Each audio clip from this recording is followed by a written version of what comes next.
ग्रामे अथवेनानातुरं एतं तदेव सवितुर्यजं प्राहुरबृहस्पतये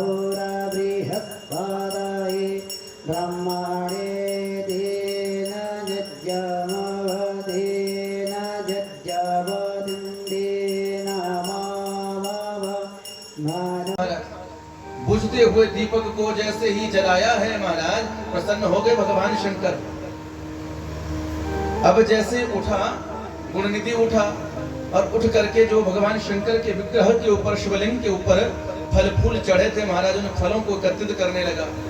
जो पैसे इत्यादि चढ़े थे सारे के सारे पैसों को एकत्रित करने लगा कि इतने में जल्दबाजी के कारण महाराज थोड़ी सी ध्वनि वहां पर हुई और सोए हुए जितने भी पहरेदार थे, जितने भी सेवक थे भगवान शंकर के, वहां पर सेवक आए थे, सारे के सारे जाग गए और जो फल उठा करके जा रहा था गुणनिधि, उस गुणनिधि को पकड़ लिया और गुणनिधि को पकड़ करके मारना शुरू कर दिया। लोगों ने, सारे भक्तों ने मारना शुरू कर दिया। भाई चोर आ गया, चोर आ गया, चोर आ गया। गुणनिधि को इतना मारा महाराज कि वहीं पर उसके प्राण पखेरु ढेर हो गए। बोले शिव शंकर भगवान।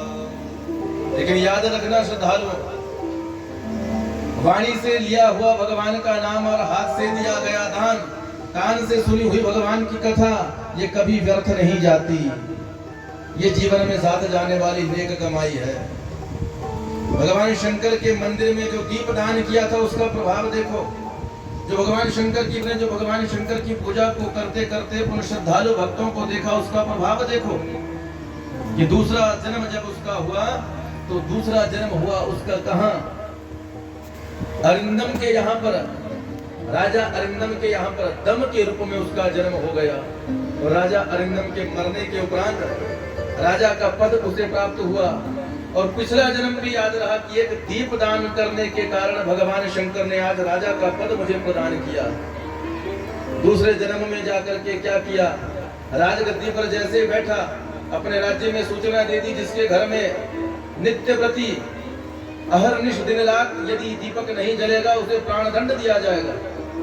सभी के लिए नियम बना दिया कि सबके घर में दीपदान हो, दीपक जलता रहे।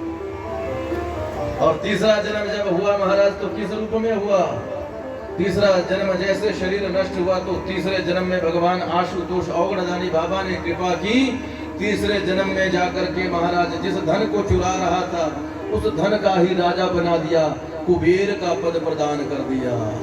बोले कुबेर महाराज। कुबेर